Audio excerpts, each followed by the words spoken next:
What's going on, Nick? Oh, brother. Hey, I'm on hold with an escrow company, so I might not be able to jump on, but I'll No worries. keep Zoom going, make you the co-host, and try to I'll get the manual dropped in. Okay, cool. Appreciate that. Thanks, man. Yep.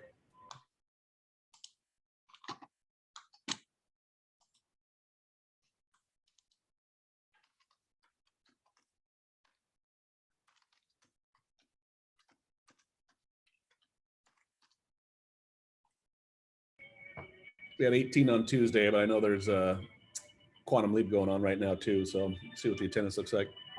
Okay, cool.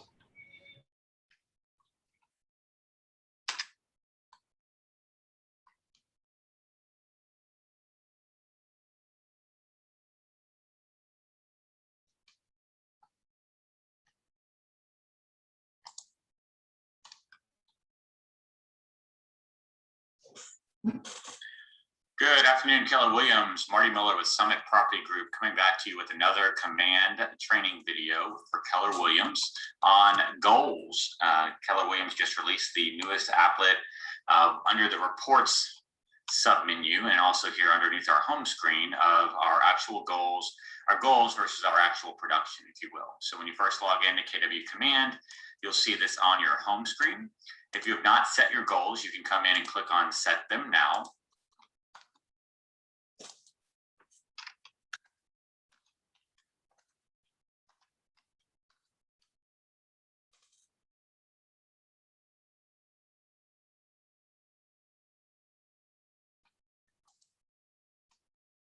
The one thing I'm telling other managers right now is to try Monday.com. Monday.com is a platform to run.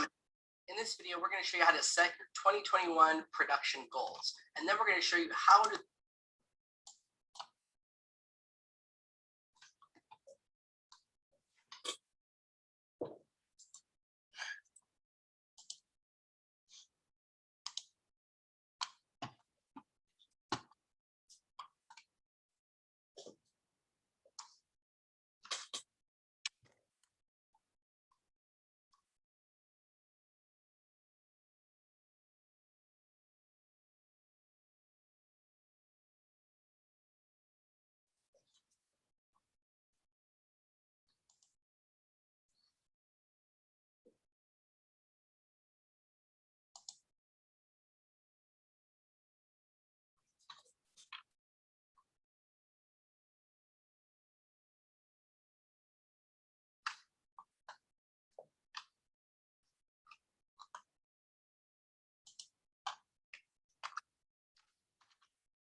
Hi, Rosie.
We're gonna give it at least 5 minutes, 6 minutes here. See who else jumps on.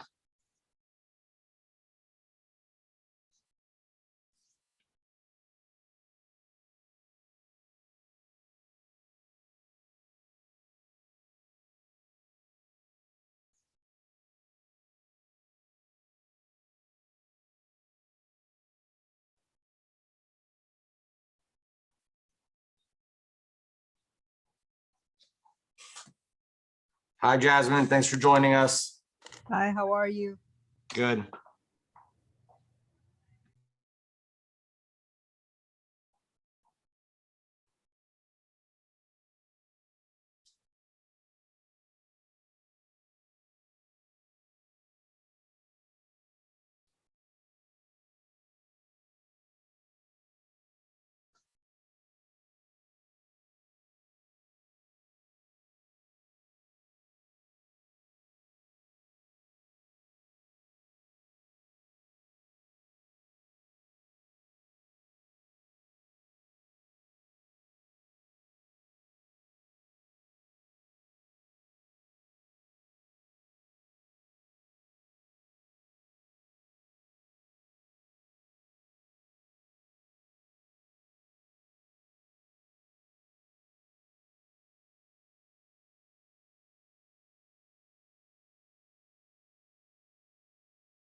Hi, Andrea.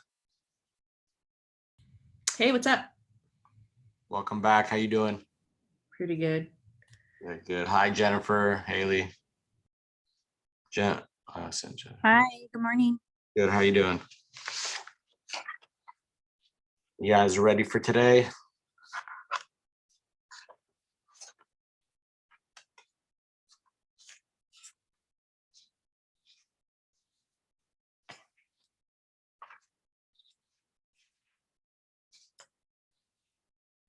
I want to make sure while we're here, we are waiting a few more minutes to see who else joins us, but today is going to be an important day where we all have our participant guides in front of us.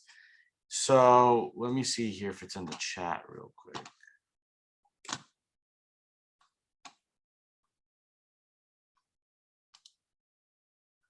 All right, let me go ahead and download that for you guys real quick and put it in the chat. 1 second.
All right, participant guide open.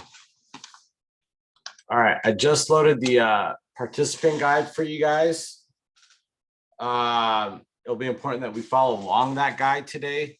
It will get us kind of through some stuff. There is a little bit of math involved with us kind of covering some of the commission, and that's for good reason, because we are going to obviously talk about goal setting today, and we're going to have to, you know, take a look at what that looks like along with what it looks like to monetize that goal.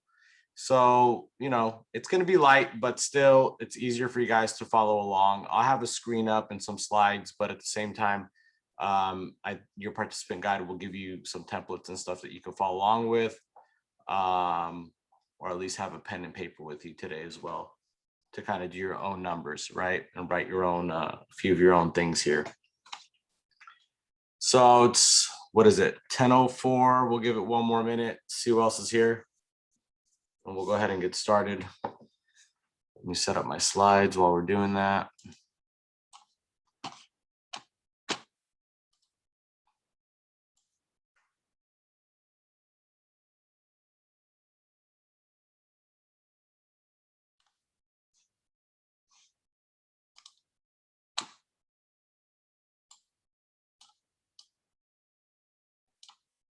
right. So. Let's see here.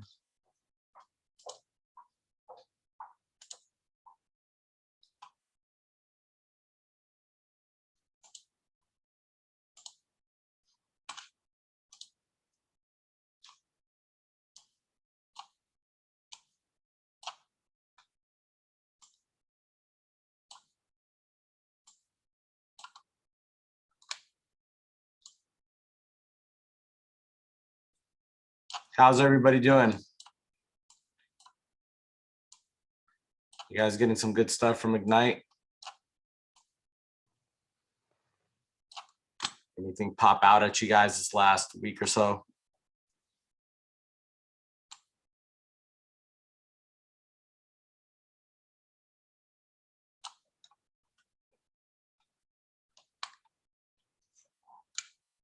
All right, does everybody see the screen that says Ignite, spark your skills to spark your great career, spark session 5, set goals that matter? I just want to make sure you guys are all getting the, or, Yes.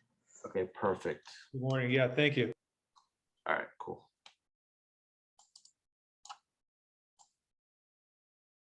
All right, I think I know that there's Quantum Leap going on today, so attendance might be a little light for those that chose to take that course as well. If you haven't taken it yet, I do recommend jumping on the next one with Gene Rivers, especially. The guy is like amazing, big time business owner, runs a huge operation out of Florida. And, you know, whether it's market centers or just knowing KW in and out, understanding the systems and models, and you know, figuring out your big why and looking to scale your business, right, with the least amount of resistance. He's someone that I like to follow at Keller Williams. So, you know, next time you guys get the chance to join Quantum Leap, keep that down. There should be a schedule. If you go on your KW website, you'll be able to see when those classes come around. And the good news is that they're doing these now more on Zoom. And where that helps us out is we used to have to wait till regional, you know, flew someone out here to teach us in, you know, massive ballrooms or, you know, find places to kind of make that happen. And we would wait maybe once or twice a year for things like that to come by, or we would actually have to fly out to wherever the course was happening and take them. But with Zoom, I guess the courses are coming to us a lot more frequently, easier. And, you know, I know it's probably not the same as sitting in front of an actual live instructor, but at the same time, the pros is you guys have a lot more things available to you. So be sure to look out for those. It's, you know, I highly recommend it for sure. Sorry, what's the name of that course? It's called Quantum Leap. Quantum? Quantum Leap. Okay. Yep. Eddie, is that course available at some point recorded either on the server or maybe YouTube? You know, they sell those courses, so I don't know if they are available or not.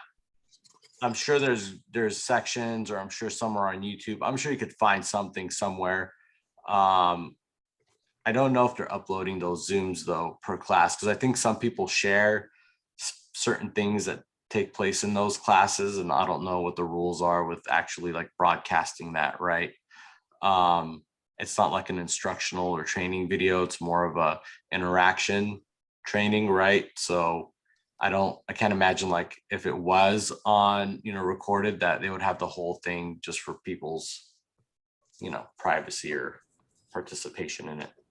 Be sure Yeah, they're not recorded because of exactly that. But we do bring them to the market center, you know, a couple times a year. So it'll be back. Cool. Awesome.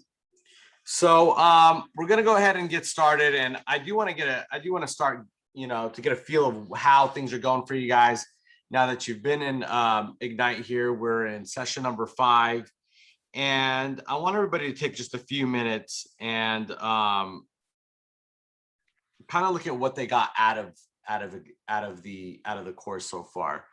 But before we go into that, does anyone have any questions that they'd like to discuss before we go into some of today's material, just from some of the things that you guys, have been doing that we can answer for you?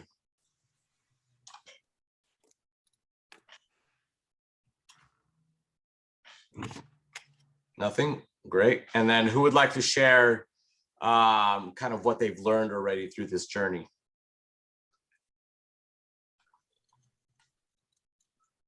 I can dive in, Eddie. Although I've got some sales experience coming into my relationship with KW, it was really overwhelming to see all the different resources and it was a bit overwhelming, the whole KW world. And it's the Ignite courses have been good to put me in a direction and organize my thoughts and strategies in that. So I do appreciate that. Awesome. Thank you for sharing. That's awesome. And then what opportunities do you see for yourself from just some of the, what you're getting out of it? Well, it starts with the database. So that's something that's a lot more clear now, how to compile, optimize, and strategize the database. So I think that's really everything. And you've been very clear about that. Absolutely. I mean, clarity's power, right? Like you said, sometimes things can get overwhelming. Some of us have done other sales jobs, we've done other things, and we automatically try to fit different things together and bring our expertise and create all these things. But then, we have the opportunity here to just hone in, focus on some key things that make the ultimate difference, right? Specific to maybe this business. And now you can start to build on that, right? And kind of eliminate that feeling of oh my God, there's so many pieces here and so much going on, that there's a roadmap you could follow and you could take it one step at a time, right? That's exactly how I feel. Thank you. Awesome. And who'd like to tell me kind of what they're excited about so far? Anybody else like to share?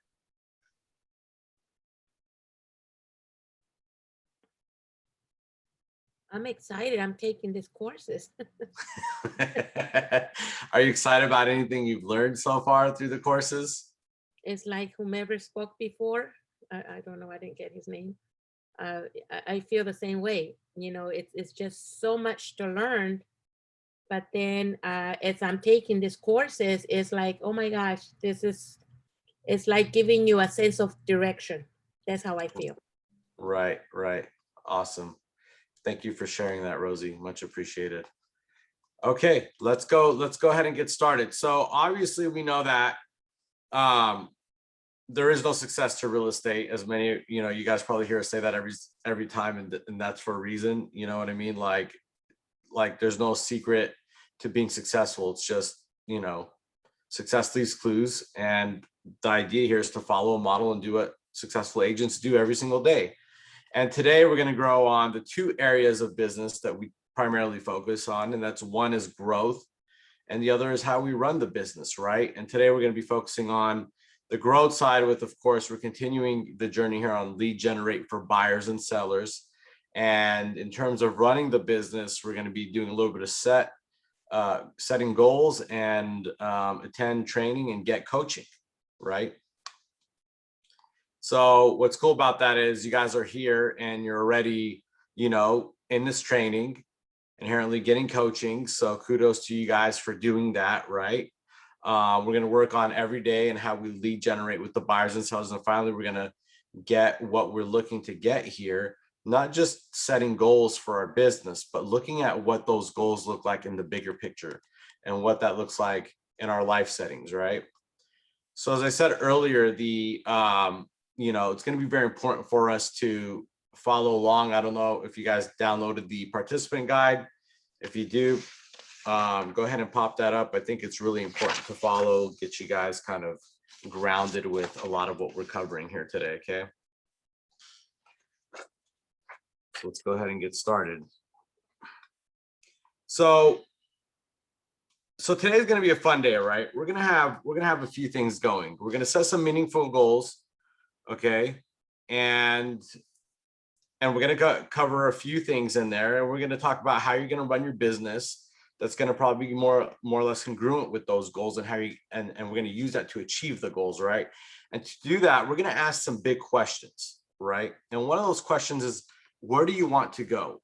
So I did, again, whether you have the participant guide or you have a pen and paper, for now, either or works, but I do want to give you guys a minute here, and I want you guys to answer, where do you want to go? So I'm going to give you guys 2 minutes. It's 10:15 right now on my clock, 10:17. Let's go ahead and answer that question. We're going to do this together.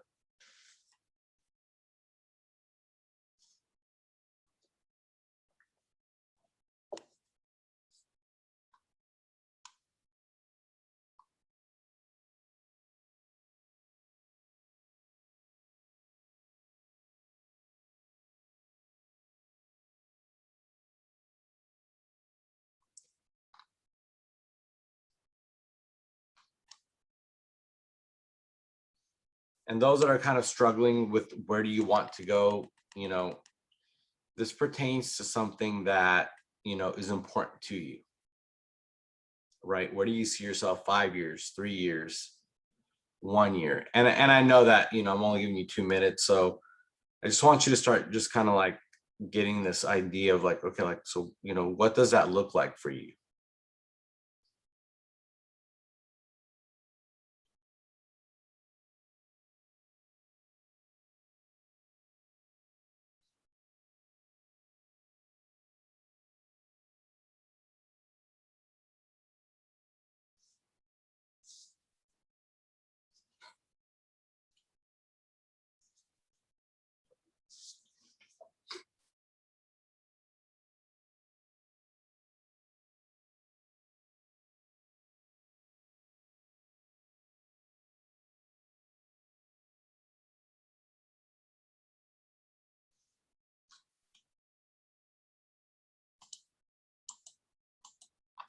Everyone's camera's off, so I can't tell if you guys are done or not.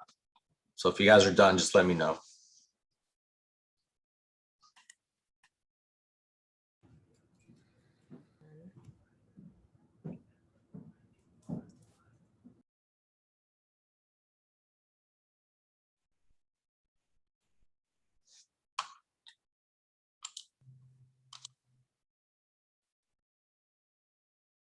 Thank you, CJ.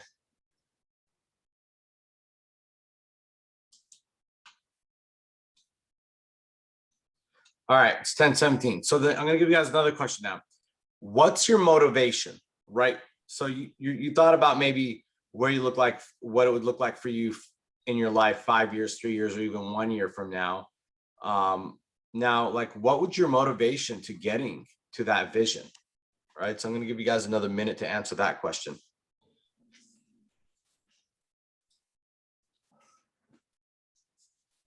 What's your motivation?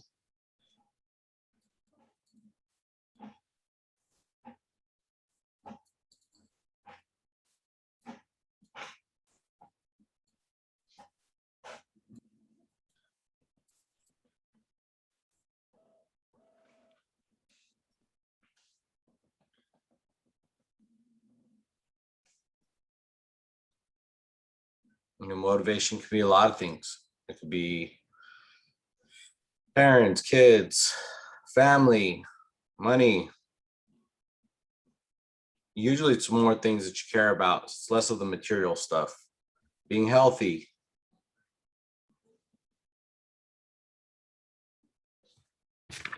Contributing to a cause that, that you're a part of, or a nonprofit, or starting one. So those are just different ideas that, just for motivation. All right. And then I have one more question for you guys. And that question is, how do you get there?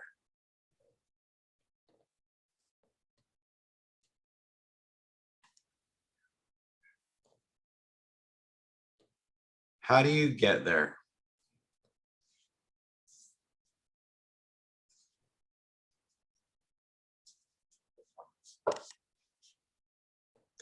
Is it network with more people? Is it make more money? Is it do you team up?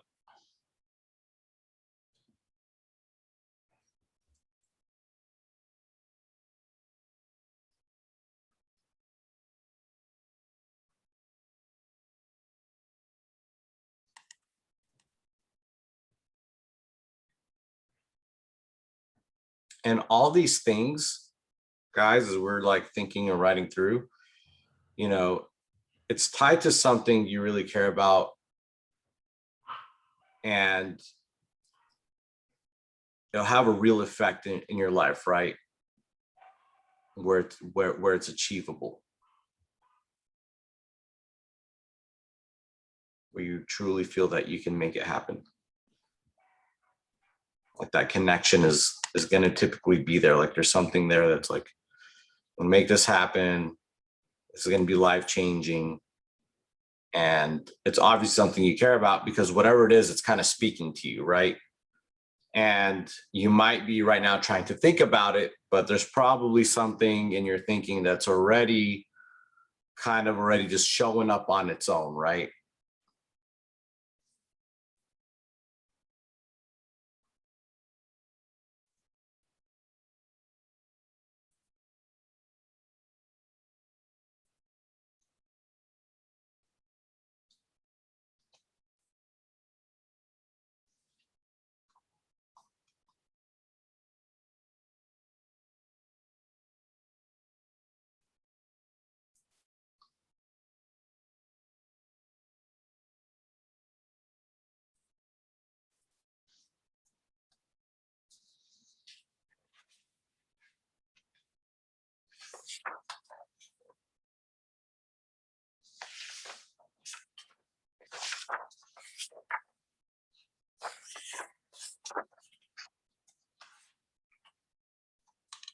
All right, will anybody like to share with us? What did you guys get out of that?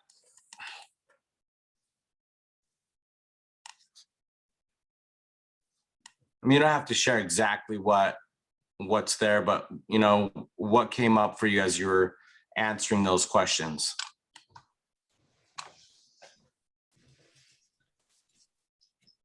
I'll share, Eddie. Sure. Where do you want to go? I have financial independence, and I have that segmented out in two groups, one for myself and my family, another for my clients. So looking at ourselves as a wealth advisor, a vessel not only to exchange homes, but to really build generational wealth.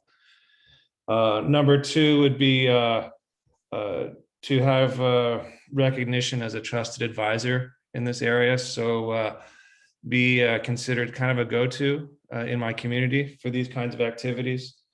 And I would see that being validated in repeat and referral business that I'm able to cultivate. Awesome. Thank you for sharing that. Do you want me to go on to the motivation? And sure, yeah, let's do it. Motivation, quality of life, again, for myself and clients, and being able to help people through business is great, and it makes an impression on people all around you, and it's very gratifying. So that's a good motivator. How do you get there? This is what we're studying now. So it's the blueprint, it's the process, it's following through on that, following through with hard work and integrity. Boom, I love it. Awesome. It's clear that you're clear in specific steps on what's moving you, right? And what you're looking to get. And for some of you might not be that clear, and that's okay, right? Like we're all on different paths, and we're gonna, some of us are still trying to figure things out, right? So some of us will be more clear than others, and that's fine. But the idea here is to start to get you guys to think about, what are these things, right? Because at the end of the day, if we don't have an end game, then it's kind of hard to know where to go, right? If we don't ask ourselves the right questions or good questions, then we might not end up, hitting the goals or accomplishing the things we want to accomplish. And sometimes without asking the questions, we're not going to know what those goals are or what it truly is that we're out there to do in this world and make the impact that we're here to make while we're on this earth, right? So I think that a lot of that comes to with asking the right questions. And that's why we ask these questions, because they're obviously thought provoking. And now you could start to build on something, right? Because we're going to be progressing a little further into what the goal settings are in this process. And as we go on to these next few slides. So with that said, thank you for sharing. I appreciate that. And I appreciate your participation. And as we're going on to this next slide here, I wanted to ask, you know, who here has read The One Thing?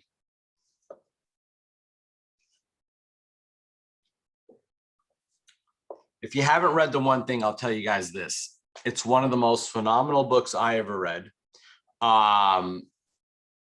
It's one of those timeless books that why it's worth purchasing the hard copy and the Audible. I'll get both of those because it's just one of those books, like every time you read it, you're actually you're at a different point in your life, right? And every time you're at a different point, that book is like timeless because you pull things out of it that you just weren't aware that it was there, you know, the first go around. And every time you read it, it's just like, bam, there's just something new that jumps out at you. And I think that that's amazing. So whenever you can come across a book that's timeless like that, that speaks to you in different ways, every time you read it, it's worth owning. I highly recommend you guys picking it up. It is a book that was written by Gary Keller and Jay Papasan. And it's about how to structure your life and achieve your goals, right? We're going to be talking about a few of the principles from The One Thing today, but you should definitely check it out for yourself. I think it's hands down, you won't regret it. I love handing it over.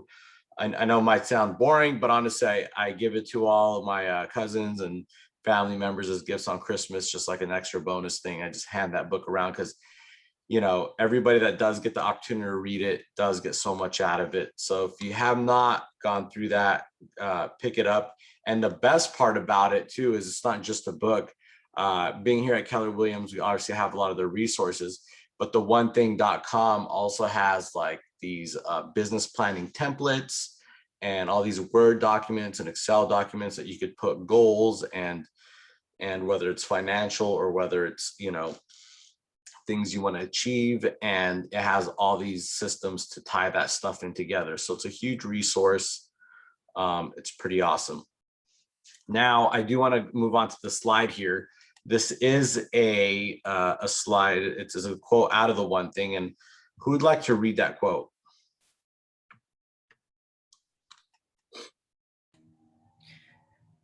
Who we are and where we want to go determine what we do and what we accomplish.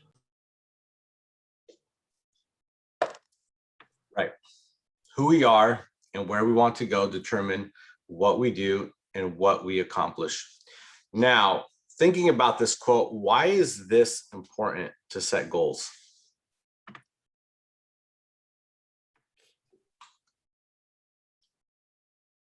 Because you following like a blueprint.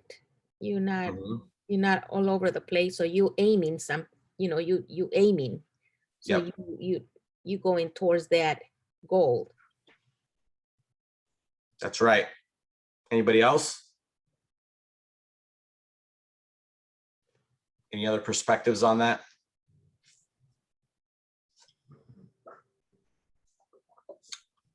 Nope. Okay, let's move on. So it's important to set goals because the opposite of this quote is also true. What you do and what you accomplish determines who you are and where you go. Okay. If your activities don't have a guiding goal, you're likely be very busy and not have a lot to show for it. So there's a difference between being busy and being productive, right? And that's pretty much what it's telling us here. And the mission of, you know, Keller Williams in itself is to build careers worth having, businesses worth owning, lives worth living, and experiences worth giving, right? And legacies worth leaving. So none of those things just happen on their own, right? So setting goals that matter means doing doing the work that matters when our work matters. And we tend to do more of it and we do it well, right? When there's something behind the goals and there's something behind why we do it, which is another great book you guys can pick up which is Simon Sinek's What's Your Why. I think that's another phenomenal book that you can't go wrong with picking it up, because when you have a huge why that drives that, and I think we covered some of that in our earlier courses before, you're more likely to get the things that matter the most done, right? It's going to keep you focused, because let's face it, more than ever today, we're distracted with so many things that come at us, right? Digitally, we have become even more, in a sense, available, or more things have become available for us, right? To where now we are in a more, if we don't protect it, distracted state of mind, right? Whether it's the notifications that ping on your phone, or the little icons that show up on the corner of your monitor, right? Or if it's the text messages, or it's the extra Zoom classes. There's so many of those things, right, that are constantly going to come out. Now, if we don't protect against that and focus on what matters most and remind ourselves, or have a huge why behind that, then there's not going to be enough, how can I put this in a way that makes more sense? It's harder to, you're not going to have the enough strength to resist the distractions, right? So important to attach your why and keep your whys close to you. And sometimes that could be a picture of your family, it could be a lot of things, where it's somewhere in your surroundings, right? Or it could be, this some of the goal setting we're doing today. Once you're done, you keep that on the side of your monitor. Just keep you focused on what's most important, because if we deviate from that, then we end up in this busy state, but that's not necessarily going to get you to your productive state, right? Awesome. Let's move on here. So we have this slide, right? And part of achieving your goal is working hard. I think we could all agree on that. And if you don't put in the time and the effort, you won't get very far. So looking at this graph, what else is important to setting and meeting goals? Let's look at this graph together. You got thinking here on the side, right? You got time and effort on the bottom. You got these little boxes. You got big outcomes. You got small outcomes. We got two lines here that show our actions, right? So with that said, looking at the graph, what's important to setting and meeting our goals? Our mindset and our thinking is just as valuable as the time and effort that we put in. Absolutely. What else?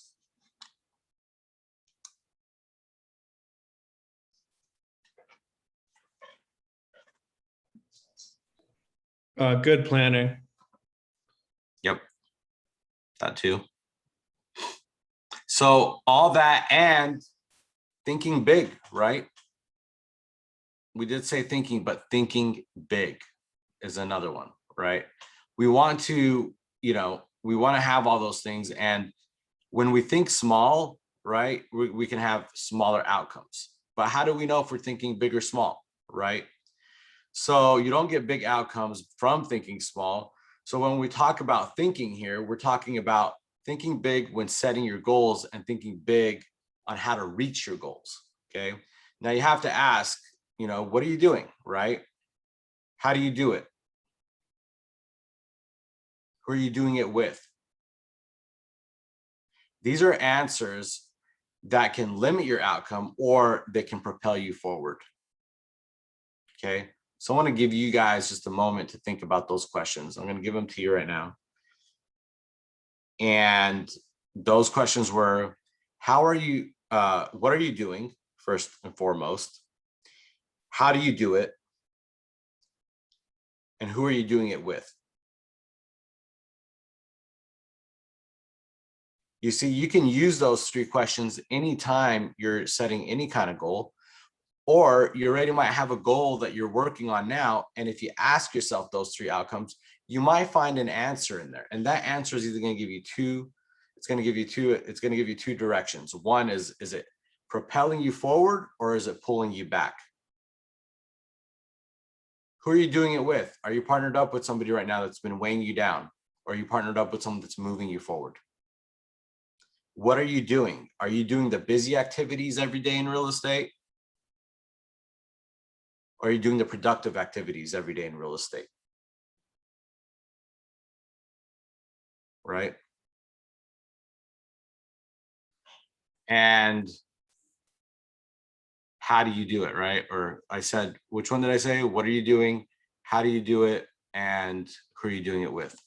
So just write those 3 questions down, and we're not going to take too much time on it now, but I do think that those are other key questions that you can apply right now with where you're at in your business and just answer them for yourselves. And I think that you'll see some things that might help you shift some patterns that might get you some direction in going from maybe thinking smaller to thinking bigger, or from just making small adjustments that does propel your business a lot further, right?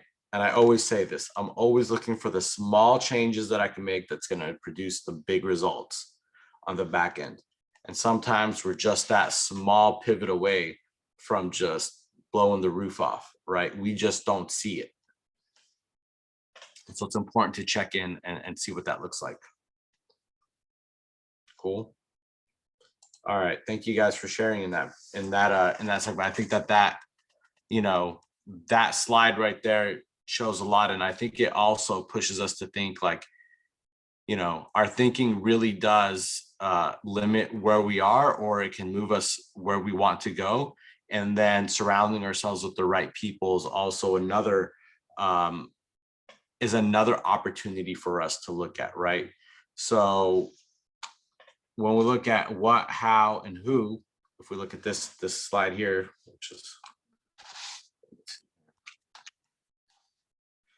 which is added to these, those lines that we had before, the question we need to ask is, how big is your box now, right? So if you're not thinking big, okay, and you're creating you're probably creating an artificial ceiling of achievement. Now, there are only so many hours we all have in a day, and there's only so much one person can do within those hours. So there were times where, when I first came to Keller Williams, I'll tell you guys this, I came from another brokerage, and in that brokerage, I was more of the independent agent. I was trained to work buyers only at that time because everybody else was going after listings. And I was there for 5 years, and I thought that I was, that I knew everything I needed to know about real estate. And then when I came to Keller Williams and I got to sit on a panel where the ALC was, demonstrating different things and showing me different ways they were doing business, whether it was like mega open houses or, agents getting 90% of their business through Facebook. And we're talking about 2016. Others were getting 70% of their business through referrals, and just how they were taking, how they were giving back to their agents, and just the whole culture and the whole world of how real estate was done was just amazing. Like, I thought I knew everything, and I felt like I didn't know anything after sitting in there for an hour. And I made the switch to Keller Williams, and I was just I was thinking so small. Like, I wanted to hold on everything, and I was doing everything on my own. Little by little, from just like being here, watching, teams grow, people develop, stuff like that, I understood what it was to start expanding my thinking, right? To start inviting people into my business, to creating a path for what I'm looking to achieve, and understanding that I don't have to do it alone, right? I don't have to be the guy that does the marketing. I don't have to be the guy that does all the admin. I don't have to be the guy that does the TCing. I don't have to be the guy that, takes the client calls, do all the showings. I was doing all that. And in the beginning, that's fine. Like, in the beginning, we're getting exposure, and that might be something that you're doing now, but there's a roadmap that as you start progressing in your business, you'll be able to start removing things off of your plate. And being here showed me how to do that, where, my previous office, I was TCing all my own files, because that's what we were learning how to do. That's what they taught us to do. And I respect that to an extent, that I understand the contracts at a high level now. I know what I need in my transactions, and that's great. But the reality is, a TC is what, 300, 350, sometimes $400, whatever it is, right, in your market centers. And the time it takes to do all that paperwork, I'm not saying not to understand it, take your time to do that, but the time it takes is worth the money you're giving, because now that allowed me more time to go out there and generate more business, to bring in more files that ultimately led to more transactions and more closed volume and commission checks, and ultimately making more money to fund a life that I want. So I started letting go more and more in the process as I've developed my business here. So that is an example of kind of thinking small, where you have to be the one that brings that does everything versus actually allowing people to contribute to you and your business, and inherently you get to contribute to them in their business, because now you're giving business to the TC, right? You're hiring an admin, now you're funding another person's plate. So those are different things that start to occur. And when you can get that synergy and you got a good group going, or whether you're starting a team or staying a solo agent, having that path, I think, goes a long way. And not limiting yourself, because again, there's only so much that we're all going to be able to do independently, right? Sorry, yes, a TC is a transaction coordinator. Excuse the acronyms. I'll try to keep those out and just say what they are. So with that said, where do you guys see yourself possibly, I mean, you guys could be thinking big already, you could be thinking small. Everybody has a different threshold for that. So, does anybody want to share where they might be thinking, we're thinking small, and now that they've been, maybe exposed some of the environment that they're in now in their market centers, how that's changed? Does anybody want to share anything like that?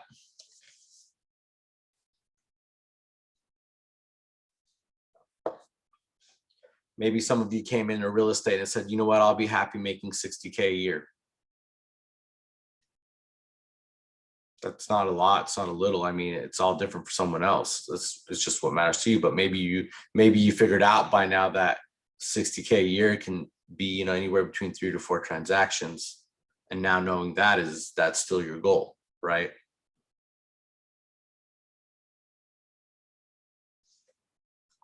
Anybody have anything that they want to share, maybe? Eddie, I wanted to chime in on this one. It seems like the difference between, well, to think small, you're kind of risking not achieving anything. So I think to really ramp up and be successful, you have to think big. I think it'd be too risky to think otherwise. I agree. I think that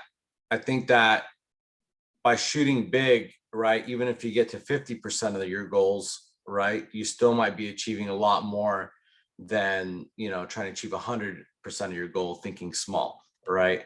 So you ultimately have to give yourself a goal that, one, is obtainable, right? And two, you add a little bit to it and you consider that a stretch goal, right? And if you're not feeling the pressure, or you're not feeling kind of that gap of like, how am I going to get there? Then, and if it's not, and if it's feeling too, and if you're being a little too comfortable in the process, then that goal is not being enough, right? It's not big enough, right? You want to kind of stretch it a little bit. I like to tell people, as I asked earlier that question, what's your 5-year, 3-year, 1-year plan? I like to tell people, hey, make your 3-year goal your 1-year plan, make your 5-year goal your 3-year plan. Stretch it out a little bit, right? See what it looks like to get there. And oftentimes, until you actually give yourself the time to think it through and look, you'll be surprised at how achievable some of these goals are, right? But we don't ever map it out. We don't write it down. We don't do the steps that it takes to actually have clarity in what it looks like to gain them, right?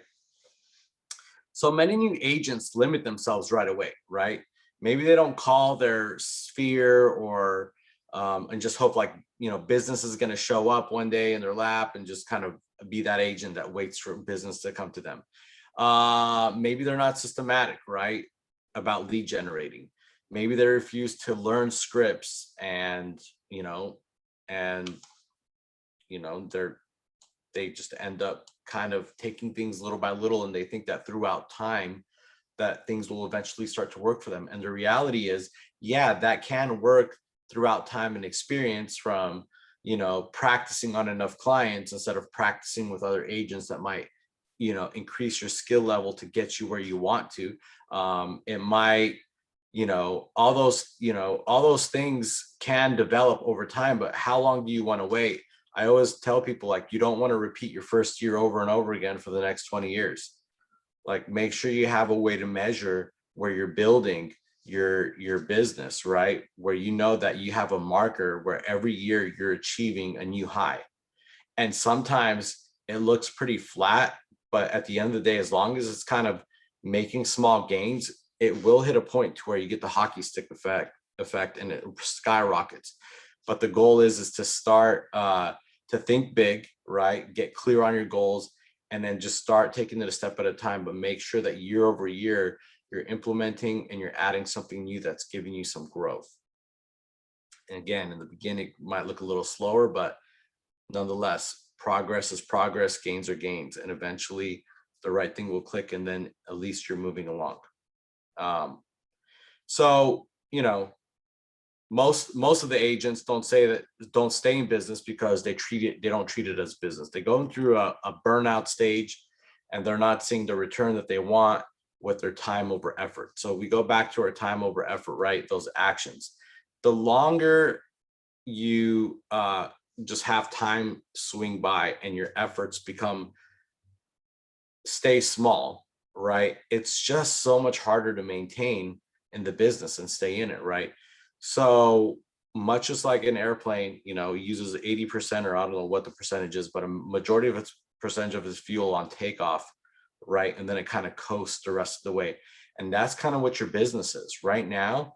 As newer agents, some of you that are in here right now, you're doing a lot of the heavy lifting, but once you get going, right, you're kind of gliding, and things can start to get easier and things can move on. Okay. But one thing I would say is, just go for it. If your goals, I would say take your financial goals and double it. And today we're going to do a little bit of math of what that looks like, and see what that looks like to monetize, right? See what it looks like to go from 20 transactions a year to 40, right? Or if your goal is 10 a year, what does it look like to get to 20? Stretch that a little bit. I think you'll find some gems in doing that. Awesome. So let me see here. If there's anybody that's commenting in the chats, because I'm in, presentation view, it just flashes. Just go ahead and let me know. I don't catch it all the time. All right. So we have a section here. It's called, I don't know if you guys have your participant guide. If you do, it's on page 3. We're going to do an activity that will help you envision your big life. Once you have that vision in place, then you can set a meaningful goal that will bring you closer to that life. Okay. So once you have goals, you could talk about how to reach them, and what it looks like and how it begins, and kind of put your whole vision together here. Okay, so I want to give you guys 5 minutes. If you guys have your participant guide in front of you, you could pull that up. And it says here on each of the 5 rectangles, so there's rectangles on that page. Okay, write a person or cause that you care about. So if you don't have your participant guide in front of you, maybe you can make 5 rectangles, okay? And write in those rectangles a person or cause that you care about. And then it says, what would you like to do for that person or cause? And repeat for each triangle. Example, maybe you want to be able to take care of your parents as they age. Send your kids to school without debt. Or pay for a vacation for you and your best friend. For a cause, perhaps you would like to be named supporter for a local animal shelter, or serve on the board of a charity that you care about. Okay, you can be one of the people you care about. Okay, so you can be one, and I actually recommend you actually I'm not even going to say you could be. You should put one of those rectangles. Put yourself in there. Perhaps your big life includes prioritizing your health so that you have more time and energy to give, or paying off your, it could be student debts, or, whatever it is, right? Where do you want to put your time and energy for you? And I just wanted to tell you guys this too, like, there is no wrong answers here. Okay. So just see what that looks like. I want to give you guys 10 minutes. It's 10:49 now. So at 11 o'clock, we'll come back and include an estimate of how much of each of these things will cost, right? What will it cost to take those actions, right? With time and money. So think about time, think about money. And then as you do that, there is one more piece here though. In the middle of those, or you could do it to the side, depending if you're writing on a book or not, write a circle somewhere on your page, or use the participant guide, and quantify your big life, right? Quantify what it requires financially. How much would those things cost? That's one. And some parts of your big life will likely require time. So again, it's not just money, it's about time. So, you do got to budget your time in terms of money as well. Okay, I'm going to repeat that. You budget your time in terms of money as well. Okay, what is it going to look like for you to actually achieve or be able to spend more time with the things that you love? And you put that in the circle in the middle of all those triangles. Okay, so you got five triangles, circle in the middle, and those triangles are you or someone or a cause. Okay, and then in the middle is the financial or time it's going to require to achieve that. So why don't you guys go ahead and take 10 minutes. 11:01, we'll be back. Put that together and then be ready to share with some ahas.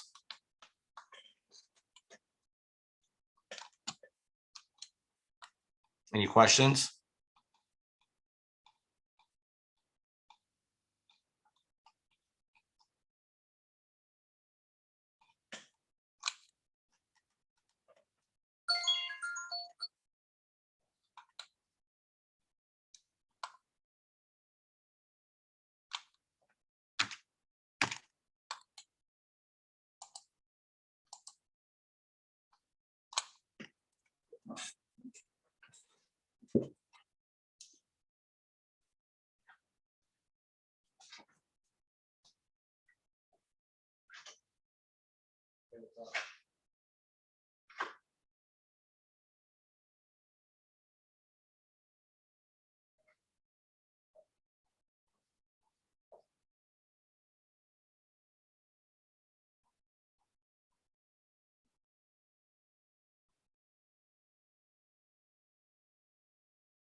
right, guys, a couple more minutes. You guys need more time or are you guys good?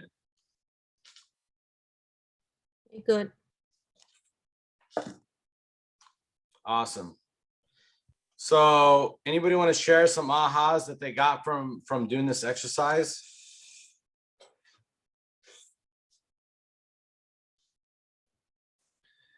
Yeah, Eddie, when you arrive at the number at the middle, you can back that out in terms of your required performance as an agent to get there. You can just connect those dots. It's automatic. Right?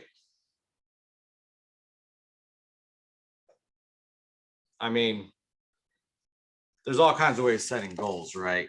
But I love this process of it because the fun part is you can create what you want. You know, there's nothing in the way, whether that's you wanting to travel 6 months out of the year, you know, like my wife and I talk about, you know, we're homeschooling our kids with the premise, you know, right now we just purchased you know, another 4 units. So we now own 20 doors. And our goal is to replace our real estate sales income with passive income. And our kids are 4 and 6. And we know that 6 months out of the year, we want to travel with them. So we're going to have to take our education with us. And we've been homeschooling our kids for the last couple of years. My son's in a small local preschool now, private school, but you know, that's just the early stages to get honestly to buy some time, to be honest. And then my daughter is 6 and she's been 2 years into homeschooling. And you know, we're building the ability to just travel, live on our passive income, and give our kids the experience of the world.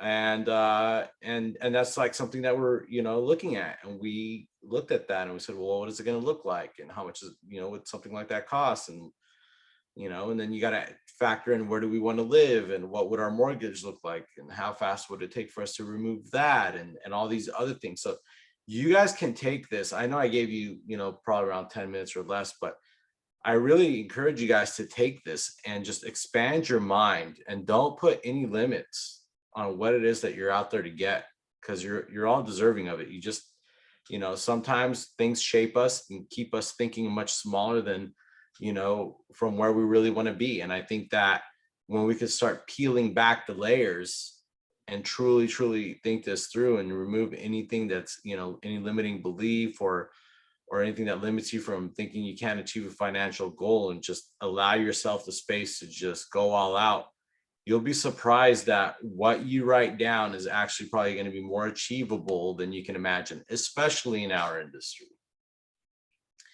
There's no surprise why wealth is built primarily through real estate, whether you do real estate or not. Yes, we sell real estate, and selling real estate can make you a great living. What will make you wealthy is going to be owning real estate. And that's just something that history has shown us, unless things change otherwise, which I don't foresee, then this makes a lot of sense, right? So I just wanted to just give that to you, right? Just to allow yourself to go there, right? Just go all out, enjoy this. I mean, this is the opportunity to do it. Awesome. So we went through the little chart here. We went through Vision Your Big Life, and I hope you guys got something out of that, and you kind of got to create some things around it.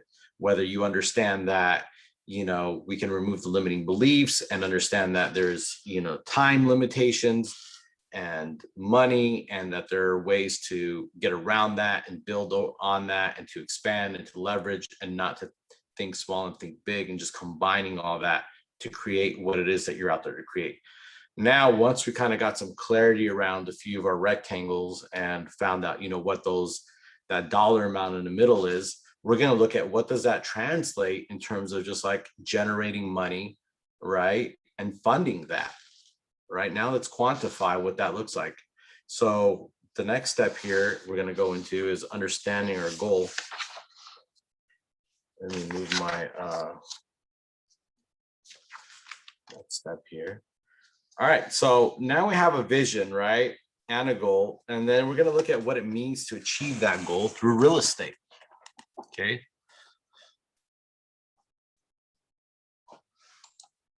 we have, sorry, 1 second here, getting ahead of myself. All right, so the first thing we need to do is understand how our commission works, okay? So many new agents get a check for their first closing and they pocket it all, right? They get excited, it's an exciting amount of money, and then they get into trouble down the line. And let's talk about where that money goes and how much will actually be going towards your goal, right? Because these numbers are very general and they're meant to be for this example, just to let you guys know, but the actual amounts will vary depending on, you know, where you're at in your market center or if you're on a team and not, but just go, you know, with whatever the example is, just to kind of give you guys some clarity and you'll be able to apply, okay? So now, okay, so first, if you're on the seller side of the transaction, half of your commission of the amount, half the amount of your commission will end up going to the buyer's agent, right? And same is true usually, right? The buyer's agent's commission is not really going to the sellers because the sellers pay our commission here in California. But, you know, typically when a listing is taking and you're representing the seller, the commission being negotiated typically gets split 50-50. Listing agent, right, gets 50%. The buyer's agent gets another 50%. Okay, sometimes I know that changes, but you know, work with me here. I know some listing agents that take a little bit more than the buyer does. But that being said, you know, typically it's 50-50 to be fair. Okay, and you know, once you have your half, right, about 1/3 of it goes to the market center to cover your company dollar, franchise royalty, and other fees. Okay. And then after you pay the market center, right, roughly another 1/3 of it goes back to your business because you have to keep funding your business. Okay. And that covers marketing, operating expenses, your car, your phone, anything else that you need to conduct your business and grow. Okay. And then finally, okay, you get your share, right? You get your share and, you know, you're taking your share also with your taxes, right? So you put your money away for your taxes and you make sure you take care of that because you don't want to get caught up in a situation where your taxes aren't being taken care of. And you don't, and you do not want to have a year's worth wiped out because you failed to plan, right? So a lot of times people will not actually measure their taxes or actually keep on track of that and end up in a situation where, you know, a lot of money that they think that they have ends up going towards covering that. So you always want to plan accordingly and get with your CPA, get with somebody who can help you with the process and tell you, hey, you know, how much should I put aside from every check for my taxes, right? And you can get those answers figured out depending on your income bracket and other things. Again, your CPA is going to be your best friend in kind of estimating that, right? So we talked about a commission is split 50-50, right? So you get your half. So if it's a 6% negotiation, right? 3% goes to the listing agent. Let's just say 3% goes to the buyer agent. Then as you're closing the transaction, your market center is going to take their portion, their company dollar and their royalty fees. Then you're going to need to put some money aside for your business expenses. And ultimately, what's left after that is what you take home, but you still have to break that up into taxes. Okay. Is there any ahas in this right now that anybody wants to chime in on?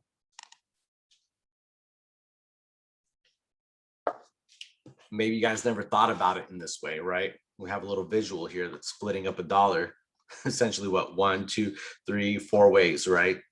So what does that tell you? What are you guys getting from this?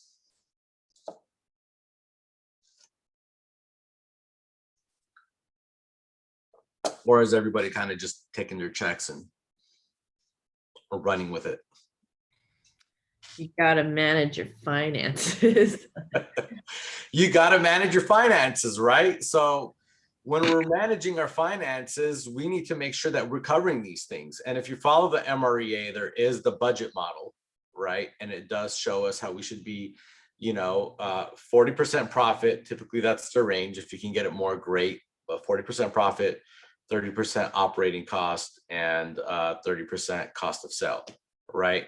And I gave that budget model actually to my CPA, and I said, hey, I have commission checks as I, make sales, right? Actually, it's not my CPA, my bookkeeper, who is working under my CPA. And I tell them, like, this is how I want to itemize my transactions. I want them to mimic, these ranges, and I want to know where I am in terms of the percentages and how I'm allocating my funds from each check. And then I set up an account and I make sure those accounts are fed accordingly.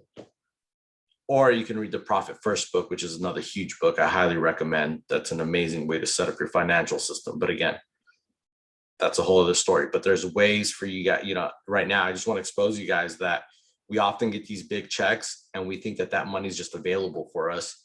And it is in a lot of ways, and it's not in a lot of ways, right? And we got to just we get to be responsible about what that looks like in all the other areas. I know some people that don't invest very much into their business. They're just about getting the check and then doing what they need to, but they don't have, reserves, or they don't have a plan and, where they would take their business from A to B and B to C, meaning maybe you want to add one more lead generating tool, right? Maybe you want to add Property Stream or Property Radar, or, maybe you want, there's a tool that you want to add that's going to maybe be a $200 subscription a month to just increase your business, right?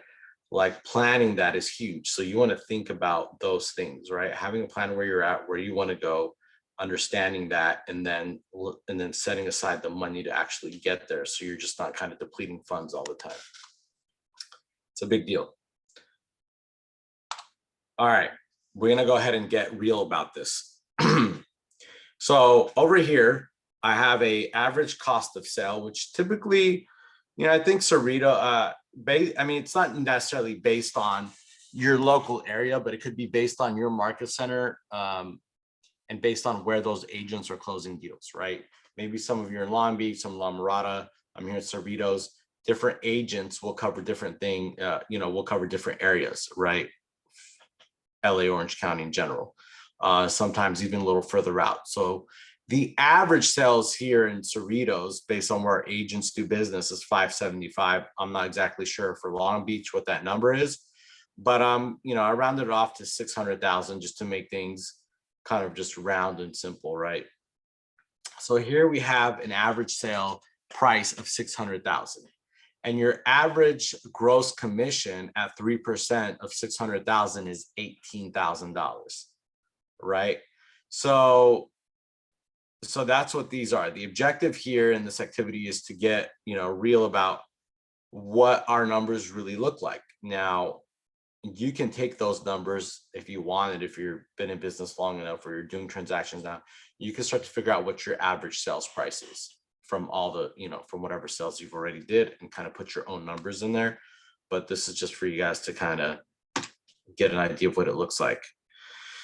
Now, here in the next slide, the example provided in the red, sorry, hold on, lost my spot there. So now we're going to figure out how much your commission is going to be to the market center, right? So typically we multiply your GCI by your market center's company dollar. This number is capped, right? So here we're showing a market center company dollar cap at 22,000. Right, let me get my little laser pointer.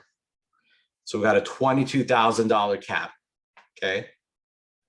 And then you have a $3,000 royalty fee, which puts us at a total of 25,000. This is very average for us here in Cerritos. I don't know what it's like in Long Beach or La Mirada, but this is pretty much, this is very standard for us. Okay, your franchise royalty is typically 6% of your gross commission, right?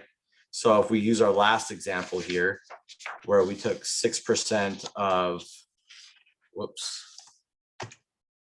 if we took 6% of the $18,000, you'd multiply 0.18, which I have here $540. And then if you took, let's say you're on a 20% split, of your GCI of the $18,000, that's about $3,600. So you're talking about your franchise and the company dollar getting paid towards your cap together with your franchise fee, you're at $4,140, right? Not really giving us that example in this breakdown, but I just wanted to give you guys out of that commission of $18,000, 4,140 goes towards franchise and your company dollar. Is there any questions around this for you guys? Because the example doesn't show us like the breakdown of that, and I just kind of wanted to give it for you guys to just understand.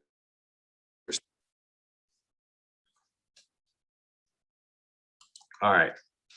So knowing those numbers now, okay, let's say that our goal is to have a net income of $100,000 net, right? Again, that net still means taxes is going to be attached to it on the back end, but that's, this is considered net based on the example here. And if you take B, which is your company dollar and your royalty cap of accumulated $25,000, that means you're not paying anything after. And you have your business expenses of $25,000. That means your GCI and your GCI, right? Like your gross commission income, plus your company dollar, plus your business expenses altogether put you at $150,000. So if your average GCI, meaning your commission check, is $18,000, right? And our goal is to get to 150,000. How many transactions do we need to get to $150,000 to actually net the $100,000? And that leaves us, based on the numbers we use here in the example of a $600,000 average sale price, right? That gives us 8 transactions.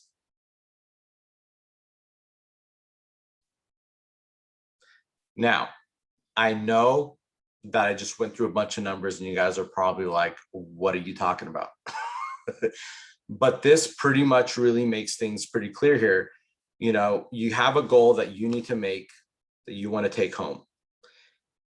Part of doing business and the network that we have and the facilities that we have and the coaching and everything that comes with, and sometimes coaching is not included in this, but just like coaching for me is just not like, okay, you're paying for coaching. Coaching, I get coached by every agent in this office. I get coached by doing these trainings for you guys. Like I learn this as I go, right? It's a coaching process to see what other agents are willing to share with me, which at least in our office, it's a lot.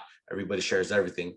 To me, that's all like opportunity. So for me to be part of that environment that's conducive to growing my business, this is what I pay for, and this is what I'll continue to pay for because I appreciate the return that I get on this investment, right? This is an investment for me. It's not a cost. So that's fine. And then I have my expenses here. This could be shy, this could be a lot, right? But this, you maneuver with red light, green light. You make sure that you're within your 30% margins based on each check to make sure that that gets regulated, right?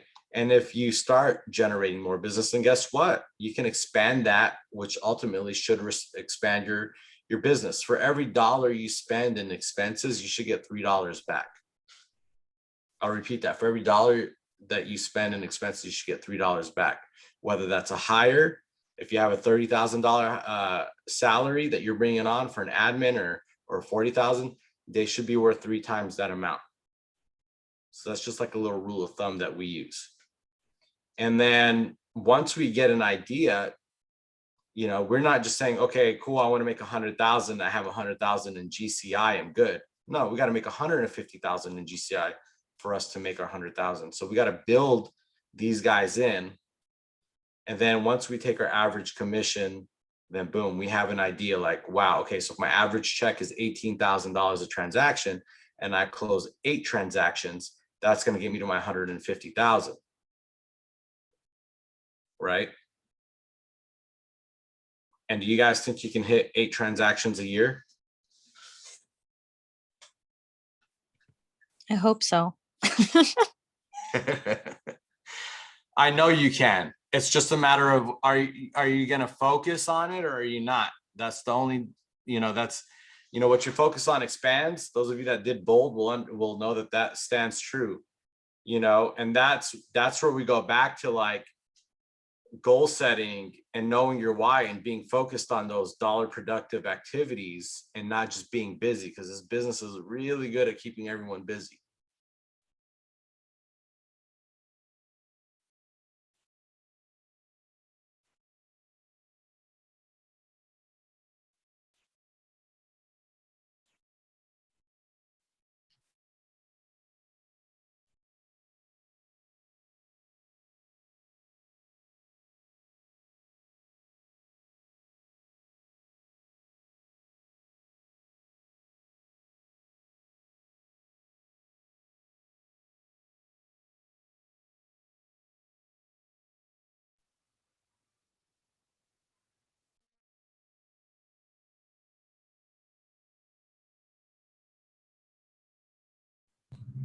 Did anybody else lose the feed too?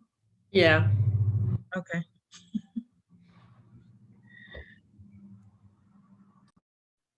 Where did he go?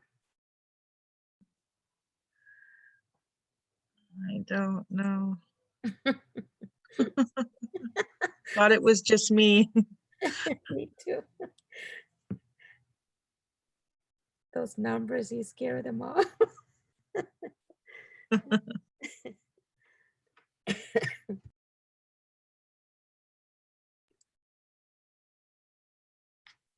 What's his name?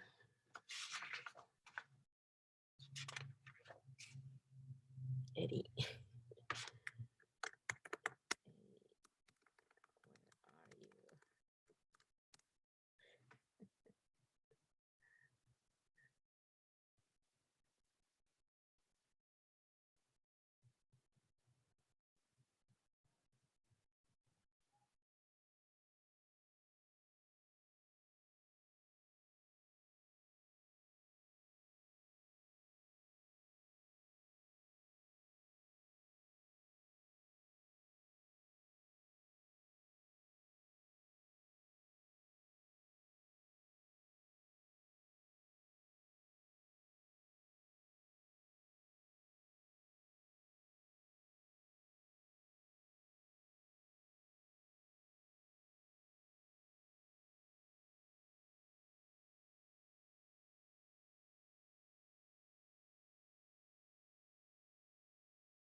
Sorry, guys. I don't know what happened. It dropped off for a second there, but I'm back. So let me get back up on here. Share my screen. Host disabled participant screen sharing.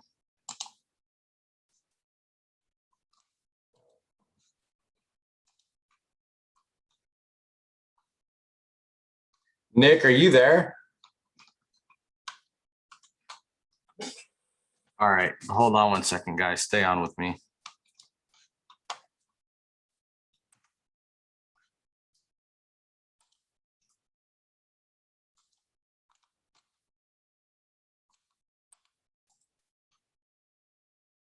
Go in here.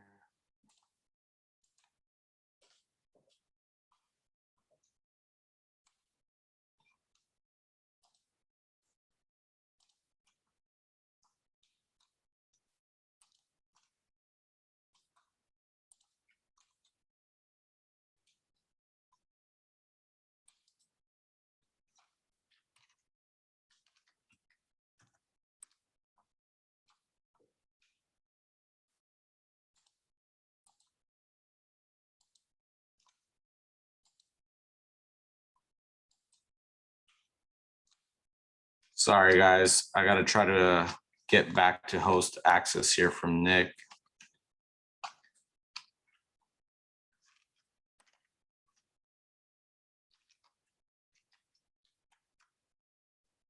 It's actually showing Andre as the host. Oh, let's see if I can. There you go, Eddie. Cool, thank you.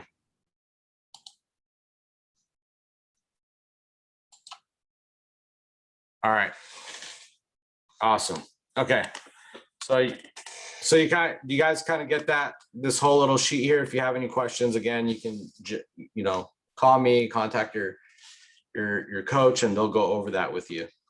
Okay. If it's the first time you're seeing it, it could be a little confusing, but once you get used to tracking that stuff, you'll get there.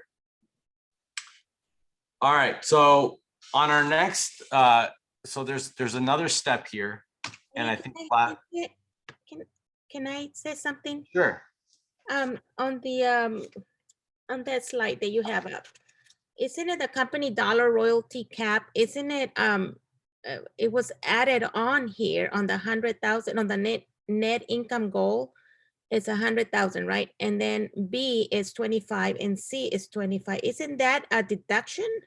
Why was it add on to the total? Because our goal is to net 100,000.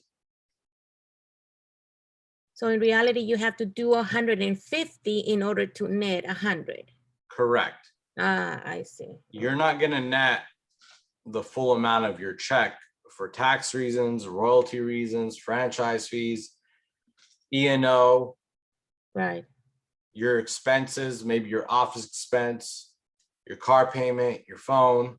Okay, I see what you did. Okay, thank you.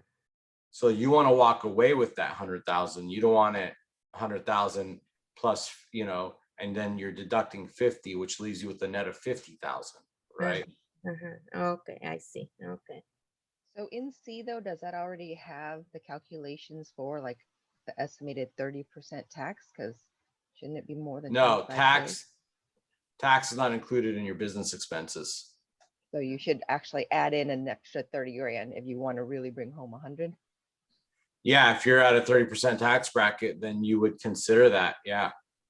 But the way I think our tax system works is, like you get taxed on, I don't even want to talk about how you get taxed. Everybody has a different, structure in terms of just like the amount of money they made and make and what their percentage and tax brackets are. But there are, typically that taxable income is usually that net, right? Because all these other things you'll probably be able to write off. So, or at least some of it. So there's things in there that, this pertains to like what your business looks like internally, and then your net is kind of, is all subject to tax. I've heard that a rule of thumb is 33%. If you get 100,000, I mean, if you get a 18,000 commission, deduct 33% of that. That's what I have heard. Yeah. You Everybody's an expert in their own way, and they'll have a rule of thumb, and some will be conservative and some won't. Your best bet is to get with your CPA and, Yeah. get their perspective based on your situation.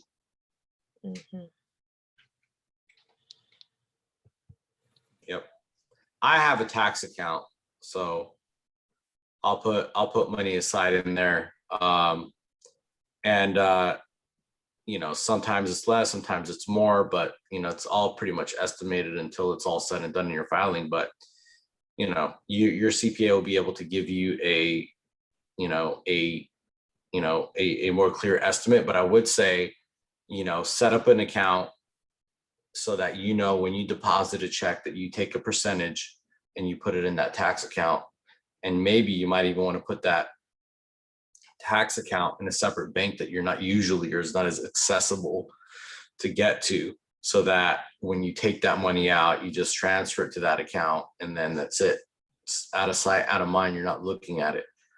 And I think that that's a good practice to have. Otherwise, you could end up getting caught up with some of the stuff, right?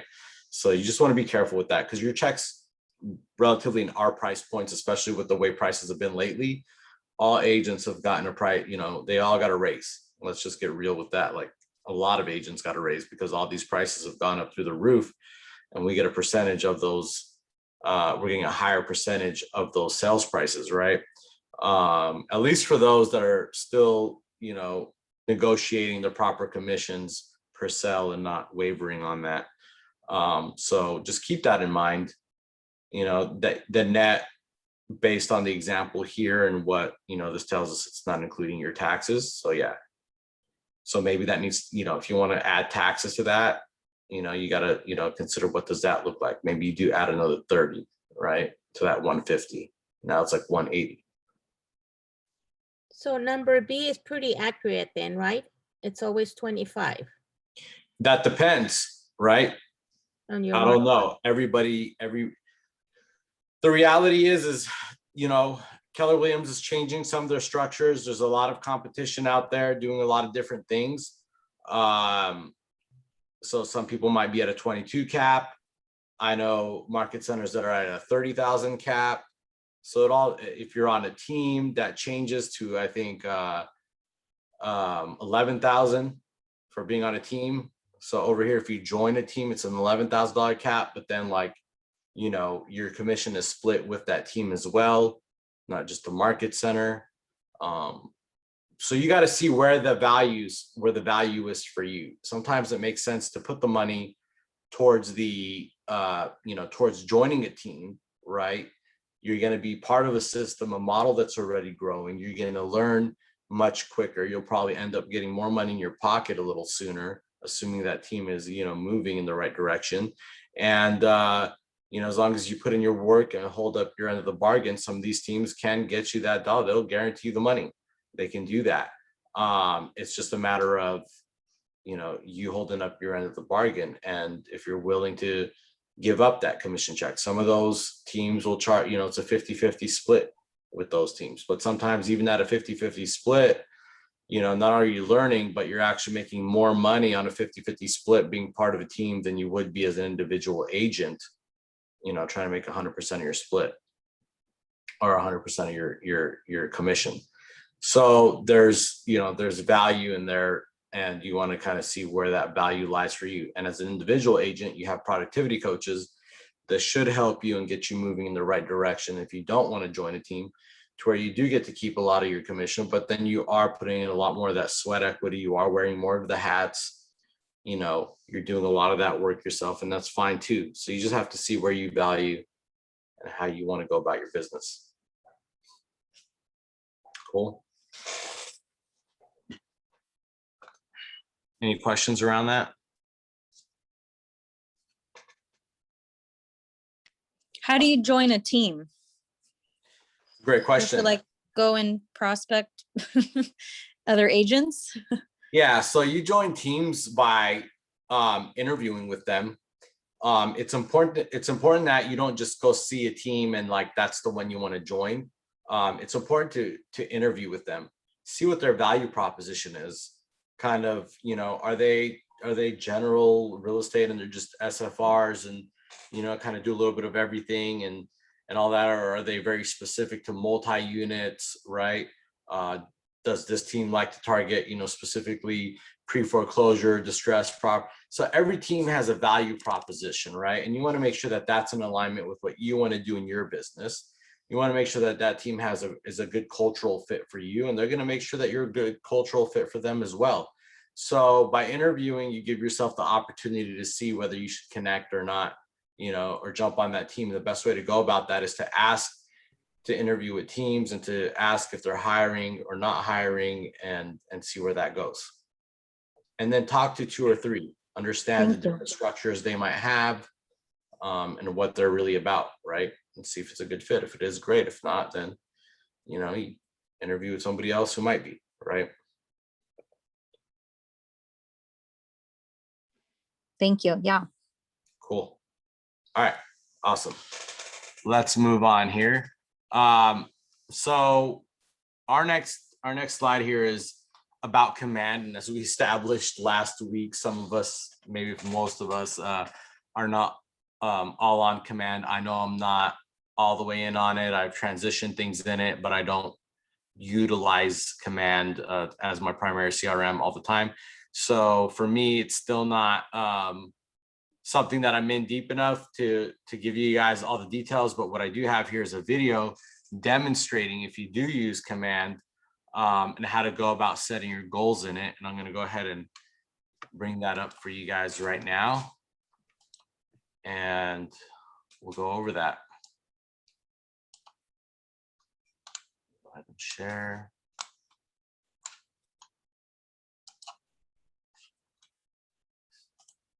Oops.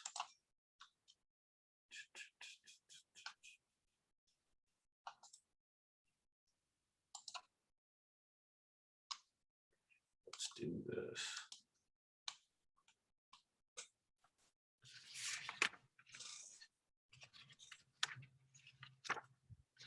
Whoops. I don't know if I put share sound. Okay, here we go. All right, you guys let me know if you can hear it or not. 21 production goals. And then we're going to show you how do those goals actually show up. In this video, we're going to show you how to set your 2021 production goals. And then we're going to show you how do those goals actually show up in Command. You guys hear So it? I'm here in the homepage of Command, and we're going to click this little gray Yes. green banner. Set yourself up for success by setting your 2021 goals now. Now I've got my previous goals here below, and you'll see things like leads that it's tracking, appointments, under contract, closed units year to date. Those kind of things are going to be here. And this is going to track it and give me my breakdown for the year. So we're going to start with set my 2021 goals. And what you're going to expect out of this guide is basically we're going to set your goals, look at your conversions, review your goals, and then what's next. So let's click get started. Now, what is your goal for 2021? Now, it defaults to the Millionaire Real Estate Agent 1 million.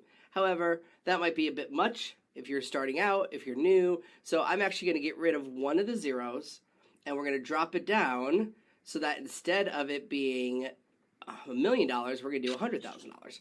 I still want to have a mix of my listings 50%, buyers 50%.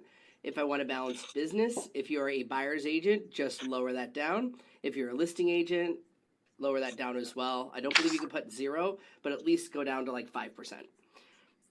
Average commission per unit. Now in my area, our average sales price is a little bit higher. So if my average sale price is closer to 9,000, I can put 9,000 here. So put in whatever you think your average market center one is, and that will help you with predicting your income. How much leases are you going to do? I'm going to leave that blank, but you can add it if you work with leases as well. Perfect. So we've added those numbers here. So my goal now is $100,000 of profit. I need to make $8,300 a month to be on target for that. My expenses may not be quite the $7,500. This is going to be your cost of sales, so that could be your cap at the market center. So I might just put in here, if I'm on a full cap, $23,000. If I am part of a team, I would change that. I'm going to spend probably about $7,500 here. Then we're going to click next. Perfect. Now it's going to look at your conversion rates. Now this is going to automatically put in leads and then to a contact, to an appointment kept, agreement, under contract, closed. It's already populated some based on just the Millionaire Real Estate Agent. You can modify these if you think you're going to get closer to closing, different things, and put your own numbers in there. In the future, it's going to actually look at your conversion rate and automatically fill this in the future. So these are some pretty default ones that you can leave there, or you can modify them down. If you're newer, you might want to change it to maybe 50% so that you can build the skill to 75% or higher. Just know no agent does 100% of everything under contract goes to closing. So 75% would be a good fallout. You want the fallout in case it doesn't close. Perfect. We're going to save and continue. Now this is the breakdown. I need to earn $130,000 next year if I want to net $100,000 of profit, because my cap and my commission split with Keller Williams is going to be $23,000. I might spend about $7,500 or so, maybe $10,000 on operating expenses for the year. You can put that in. You can always come back and change these if you just want to start with something. This is how it's going to break down. I need $90,000 of income from my listings and $90,000 from my average buyers to break it up. Perfect. So now we're going to click what's next, and now you can go to smart plans, reports, different things. So let's go to the home screen. So now I have set up my 2021 goals. Obviously, we're still into this year, so it hasn't changed this widget yet, but I can come into reports, and in reporting, we're going to see our 2021 goals. If I go to goals here, here's my 2020 goals. And then here is my 2021. Now they're still not starting yet. Notice it says 0 months, 20 days, 16 hours until this kicks off. So you have 20 days and 16 hours until the end of 2020. And that's really when this is going to take place. Now notice it's got a bucket for leads. That's going to be anybody with a little L next to their name.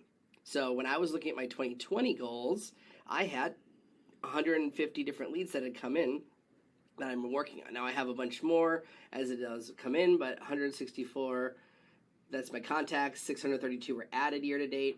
153 leads. These are ones I ran recently with Facebook. So I'm actually feeding the system and they're coming in. Once I uncheck the box of a lead and they're a contact, or I add somebody as a contact, not a lead, it's going to go into our contacts. And how many I need to have year to date. My goal was to add 164 people in order for me to actually get where I need to go. So as you can see, I had a really high lead goal, but I didn't add enough leads this year to meet that. Appointment set. Now this is going to be from an opportunity. So when you create an opportunity, there is an option for appointment set. So if yours is showing 0 like mine is, I had set appointments. I didn't go into opportunities and check the little button to say, was the appointment set and when it was. So best practice is to start doing that right away. I will show you here if I open opportunity in a new little widget and I create an opportunity. This is going to be the basic stuff you enter of an opportunity. So this isn't where I can put in my appointment set date. But if it was like a buyer and I come into here and let's say it was, this is what I did yesterday, and I edit the information and I come to appointments scheduled, and let's say I set it for, well, this is for the 11th, we'll say we set it for the 9th, and let's say we had the appointment on the 11th. As I start filling in these dates, you're going to see my reporting widget update. So if I refresh this now, it is going to show you my leads, my contacts, appointment set. Might take a little bit of time to update. There's for the month, but that's where it's getting the data from. Appointments kept, agreement signed, under contract, when I actually move it to under contract, closed units. It's my buyer, and I'm going to actually move this over to appointment. Under appointment, I'm going to actually schedule it, move it over to scheduled, move it to kept. As I'm moving them along the way and I come in and update the details of this to fill in all of the dates, this should be updating all of your stuff there. Agreement 1, let's say we want it on this day and we haven't gone under contract yet and we don't have a close date yet. Perfect, I'm hitting save on that. I'm going to refresh on my goals. So there's probably a delay of 24 hours till that comes in, but that's how it's actually supposed to be working. So there are the goals for next year. I need to have 1,800 leads that come in. I want to add at least 92 new people to my database to get the business I need. I've got to have 4 appointments set, 4 appointments kept, my agreements, and everything that I'm coming through. And then here is the breakdown of everyone that I've added. All of my activities are tracked. How many people are on smart plans? 560. How many have gotten text messages from me, emails, meetings, searching neighborhoods, notes, other. It's all tracking it. So set your goals for 2021. It doesn't actually kick off until 20 days from now. However, you can set those goals, start actually using the system, move the things along as they go, and this should update. I will keep you posted to make sure that mine updates within the next day. Thanks for watching. If you enjoyed it, give it a like, leave a comment. We'd love to hear from you. And as always, you can follow me on KBD Connect and YouTube today. Steve and Dave use eToro to trade cryptocurrencies. Thank you, Steve and Dave, for trading cryptocurrencies. All right. Let me get back to our slides here. So, I mean, I'll be honest, like, Command is super, like, it's really a one-stop system and it's a lot.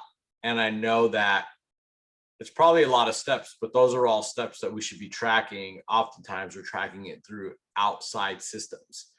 The premise of agents building Command was, how do you actually build everything we need to run our business under one roof? And I think we're finding that that's more challenging, right, than they probably anticipated. But, you know, if they get that program running right, I mean, it's amazing. Even to be able to do your goal setting in it, right, and have your conversion rates built in, And that's already reflecting on the business that you're doing and setting up your opportunities and all that other stuff. I mean, it's great, but they do need to stabilize it. And even just an example, like, oh, it'll take 24 hours to update. It's like, great, you know, like, it's funny how like even in their updated videos, they still have the challenges. And obviously after family reunion, they said that they're focusing on now is stabilizing the platform. I think once they do that, it's going to be awesome. But you know, maybe some of you are using it now and you like it. That's great.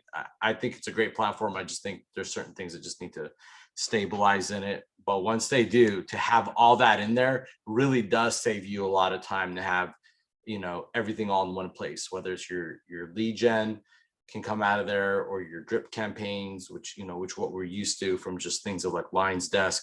But now to have your goals also matched up with the actual opportunities that you have and stuff like that, it's cool. It's going to give you, it's going to track where you're at in real time, hopefully. That way you see kind of where you're at with your business. Every time you open it up and look at it, you don't have to search a bunch of things and recalculate and pull up different pipeline reports and do this and do that. That is just on a dashboard in front of you. And that's going to give you the clarity in where you're at, especially with your expenses and everything else as well. So I think that's kind of, it's cool. So we'll see where that pans out, but stay tuned for all that stuff. Or if you're already using it, kudos to you guys. Maybe when you get an admin can plug in all those numbers for you. Yeah, right. Because it's a lot. Maybe it's easier to get an extra 2 deals a year and hire someone that's good at running it, right? It's gonna be great. I mean, that's wonderful, because it will keep you, it's like a mirror. You're gonna see exactly what you look like. Exactly. No, it's very transparent, but like you say, once they get it up and going, but it's a nice, I think it's wonderful. As a productivity coach here, it's like, you know, I'm supposed to be like pushing it, and I am in a lot of ways because I do believe in it.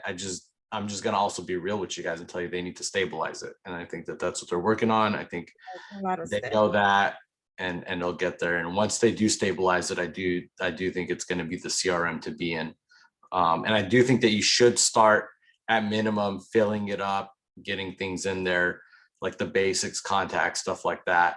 You know, start getting more familiar with it. If you're not using it, that's fine, but at least, you know, don't fall too far behind where you know nothing about it, because I think that, you know, there'll come a time where you're going to want to make that switch, and it'll be good for you not to have to get everything all at once and try to figure it out all at once.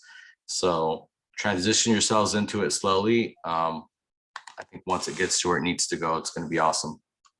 Do you have any idea when they're going to like stabilize it, like you said? I mean, right, from my understanding right now, like it's supposed to be stable for individual agents. It should do a lot of the things you need it to, right?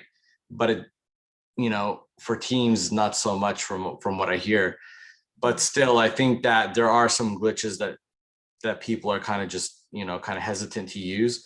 But if you're just like making calls or using an update, want to use smart plans, some basic things, setting up neighborhoods, I think you're okay to have that. That's all functioning in there. But I do think to get deeper into how robust it can be, the deeper you get into it, I think there's some things that you'll probably hit some dead ends on. So it depends on what's the full extent of using it, right? They're giving you all this so you can use all of it simultaneously together. Whether it's like, okay, I got a lead in, and then how does that match up with my GCI, and where does my pipeline look like? For the full spectrum to work together, I think it's kind of missing some pieces. But I think as a basic CRM, if you wanted just basic functionalities, that's already there. If you're using Lines Desk, you could probably use this, because Lines Desk is drip campaign, text message capabilities is really what it's there. And I do think people had challenges with Twilio for a while there. So that deterred a lot of people, because text messaging is a big part of our business. And that's why people, you know, stuck with things like Line Desk, because at least their system stabilized in terms of text messaging, and then getting your contacts, and then, you know, categorizing your contacts, right?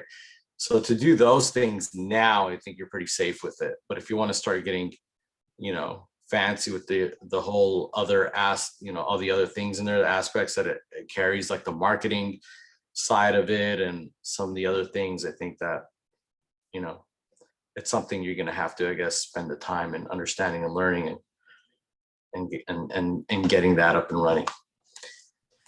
But we'll see. We'll see in a couple months. I know that they're not taking in any more feedback from agents to keep modifying it. They just want to take what they have and make it work. And I think they got enough feedback anyway. They were on a, 2-3 year run, letting everybody come in and just, give them insight on how it should look and what it should be. And I think they did a good job with capturing all that. But now again, let's stabilize it and move on with it. So the next step here that we're going to go into is looking at the 80-20 principle. How many of you have heard of the 80-20 principle? I have. Awesome. So there's a little thing here that they want us to read. And it says here, in 1940s, quality control manager Joseph Juran documented a life-changing universal principle that called the vital few and the vital many. The idea was that a relatively small percentage of your efforts lead to the vast majority of your results. He attributed some of the findings to the statistical work of the Italian economist Vilfredo Pareto, who had observed that 80% of the wealth in his country was owned by 20% of the population. As fate would have it, that broadly embraced the principle came to be known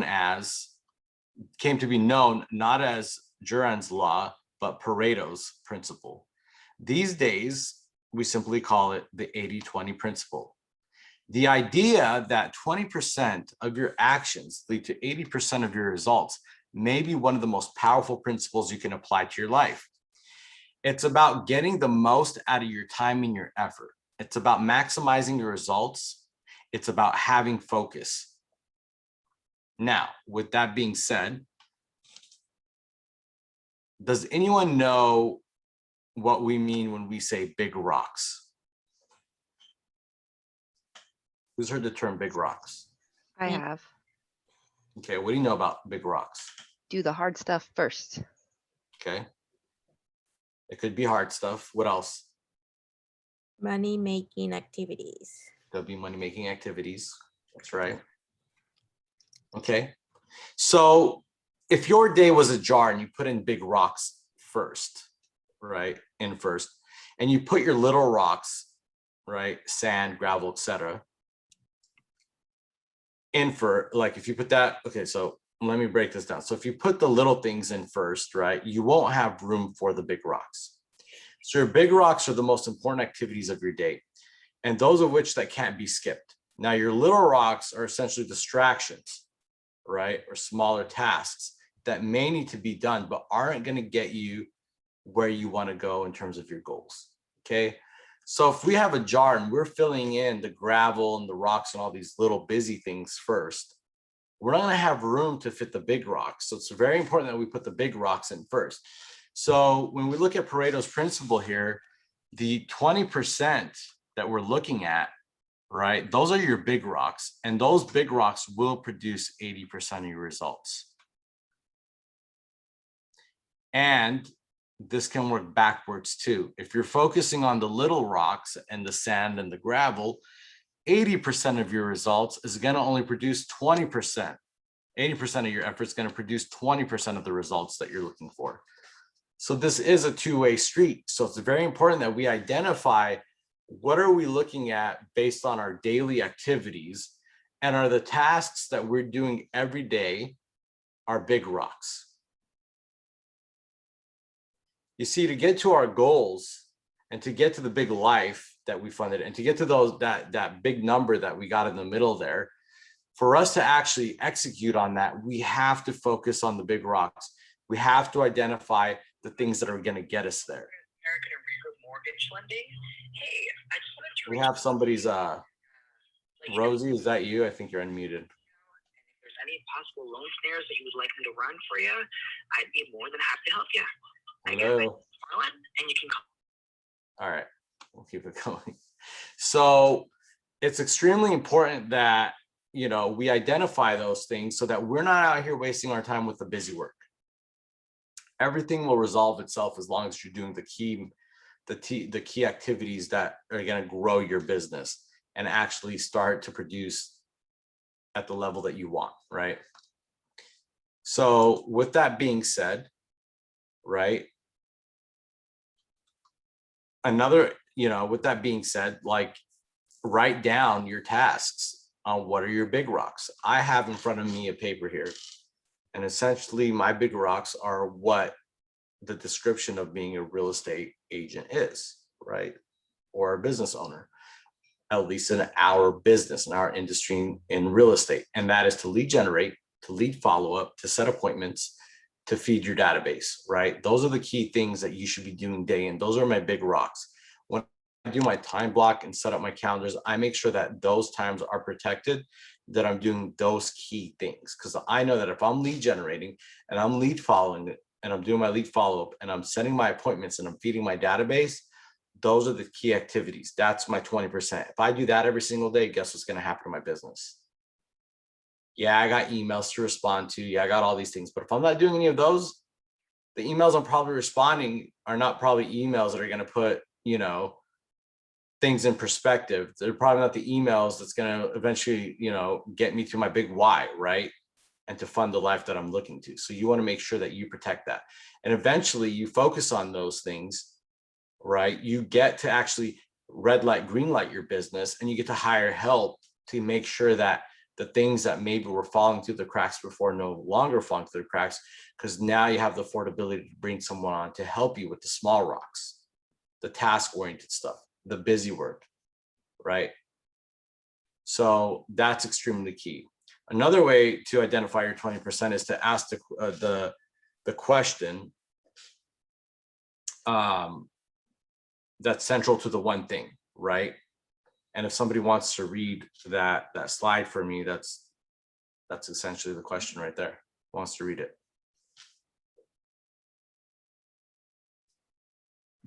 What is the one thing? Go ahead, please. What is the one thing you can do right now that would make everything else easier or unnecessary? I love that quote, or that question. That is like right there. If you guys printed this and slapped it on your wall, like every day you would just hone in on things. It's amazing. Because it's in itself, when you read it, it's freeing, right? Like, what's the one thing you could do right now that would make everything else easier or unnecessary? Right? And to me, I think that's just extremely powerful. All right. So with that said, you know, we went through quite a few things here. We're pretty much wrapping up the day. You have tools like a 411 that you can utilize to set your goals. You guys can start using this. There's also YouTube videos on how to do it, or get with your PC coach. But this breaks down, now that you guys did a little bit of, you know, creating your big vision, kind of got an idea of what it looks like to calculate your commission and how to fund that big vision. Now what you want to do is you want to take your activities and you want to put it on a one-page business plan. A 411 is a live document where you do carry it week over week. Everything spills over to the bottom. And then whatever you didn't finish, it rolls over to the next. So as you have your 411, and these essentially include your big rocks in it, you also have a task list as a separate sheet for little tasks that come along. Well, what you want to do is you want to make sure you always focus on your big rocks, and you're hitting your weekly goals that essentially are apart and put together by your monthly goals, and the monthly goals are set apart and put together based off your annual goals, right? So it trickles down, and it's a one-page business plan so that you have everything on one page, so you and your business are on the same page. Essentially, that's the premise behind the GPS and the 411. So if you need help with that, there's a toolkit. Get with your local coach, and identify what your big rocks and get it in this tool here. You guys will not regret it. It's amazing. And don't lose focus, right? Remind yourself of what that looks like. That's something that you do and you get to visit every single day once you set that up, right? And it's designed to keep you focused, right? Because again, it's so easy to let the gravel and the little rocks come in. But when you have that in front of you and you look at it every day, you start to get connected with it. And when you get connected with it, you can start expanding your business based on what you're focusing on. And accountable people achieve results that others can only dream of. And that leaves us with, you know, pretty much our last slide here before we go into our ahas as we're wrapping up with only 2 minutes left. And that's what it comes down to. And you know what? Accountability is a muscle, right? Some of us have it. Some of us have worked at it. But even the best of us still have coaches. We still attend trainings. So again, like congratulations and kudos to you guys for choosing to be here and taking on Ignite and, you know, other courses that I'm sure that you do, or those of you that have coaches. Great, because sometimes we just need help with accountability, right? We're all humans. We have different things that take us off our game, but you know, how fast do we choose to get back on really can make the difference in your business.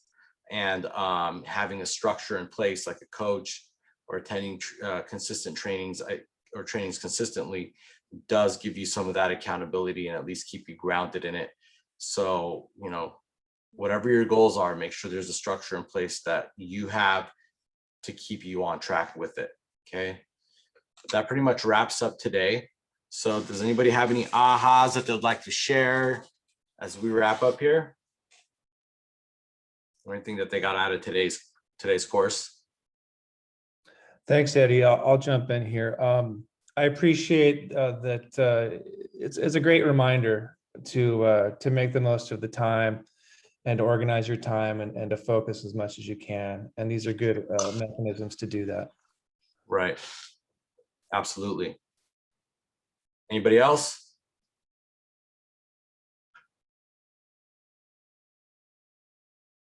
Nope. Cool. So that wraps it up for today.